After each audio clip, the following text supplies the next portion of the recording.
Tingnan naman natin ngayon yung tuway na sinasabi namin na galing sa fish pan.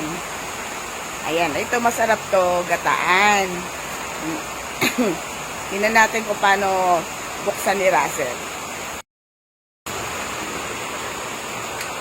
Gagataan to guys eh. Ayan, ayan si Russell.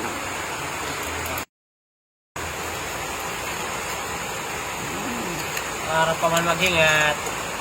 Ayan, ang tuway. Ang tuway nila rito. Galing ni Russell magbiyak, no? Para hingat dati. Lutuin natin mamaya.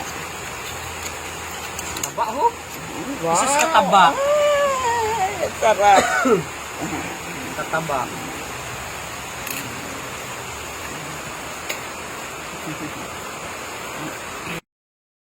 Ay, nako. Dahan-dahan. Tingnan mo ang talas-talas niyan eh.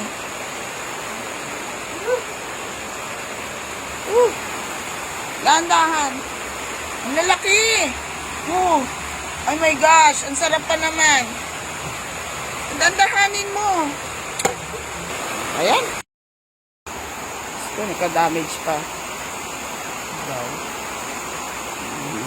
Grabe na pala. Ano, alkoholan natin? Taas mo lang. Diinan mo lang yan. Yan, ganyan lang. Mamaya natin i-band-aid. Ay, nako.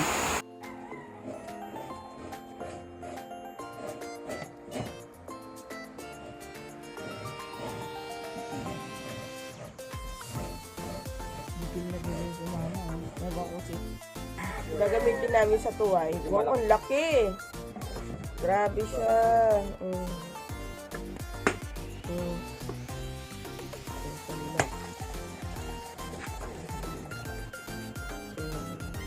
Yes, tatlo.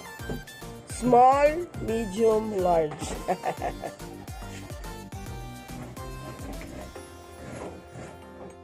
Isa pa lang yan, pero ang dami yan. Okay na.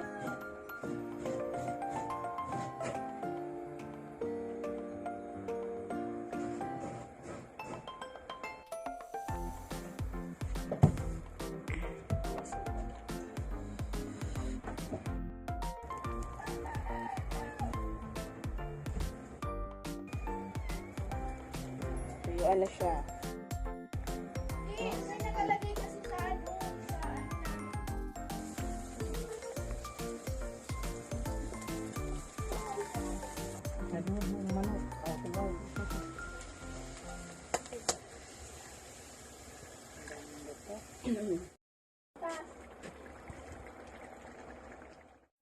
At naluto na nga itong aming adobo sa gatang tuway. Samahan nyo kami ngayon sa aming pagkain. Pagpasensyahan nyo na, tabi-tabi talaga pagdating sa lamesa. Ayan, ang paborito kong lamig. Asahan nyo na, lamig ang aking kakainin. Inggit kayo, no? Ay, napakasarap ng ulam namin ngayon. Kaya isnab-isnab tayo. Kanya-kanya pagdating sa pagkain. Ayan. Kurot pa. Sige pa, kurot pa. Kulang pa yan. Samahan nyo kami ngayon kung paano kami kumain. Ay, lang niya. Pagpasasahan nyo na, pag ganyan talaga ka sa Mount Everest ang kanin. Ayaw pa nilang kumain. Kami ang mauunang kumain. Ako lang pala muna. Ayan, pagdating kasi sa mga ganitong kainan, dapat hindi ka nagpapahuli. Napakasarap lalo ng aming pagkain, ang ulam. Huwag kayong mag-alala. May kanya-kanya naman ng tabi-tabi yan para sa kanila mga ulam. At pag ganito kasi kailangan talaga galit-galit kayo eh. Ayan. Dadaldal pa ako kunyari yan. Pero yung aming lamig na kanin dyan, nakatitig pa ako dyan. Sama ng tingin ko dyan. Baka may kumuha pa eh. Hintayin nyo kung paano ko ilapit sa akin yan. Ayan, dinadaan ko lang sila sa mga pakwento-kwento. Pero ako rin yata ang makakaubos niyang lamig na yan. Minsan-minsan lang naman yan. A few moments later. Ang akin yan. Pasat kanin lamig. May kahati ako dyan. Huwag kayo mag-alala.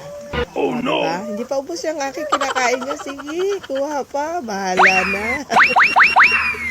Hindi talaga ako tatayot dito. Kala ko madadayet ako sa pagkain eh.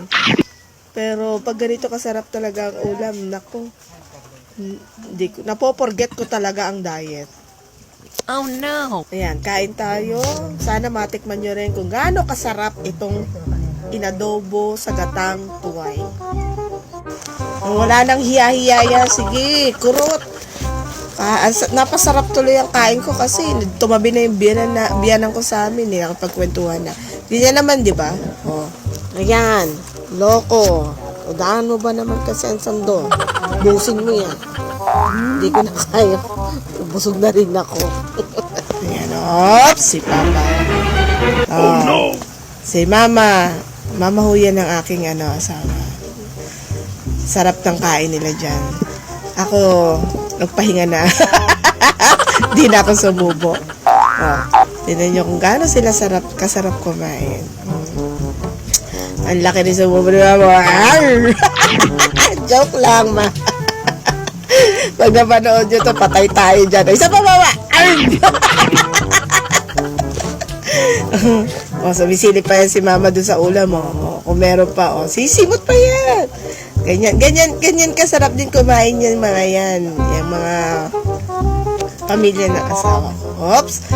Napaka-thoughtful talaga niya ni Mama kay Papa. Salamat, Mama, sa napakasarap ng luto mo, inadobo sa tuway. Siya po ang nagluto niya ng aking biyanan. Salamat sa pagsama sa amin sa pagkain ng tuway. Sa ulitin. Bye-bye.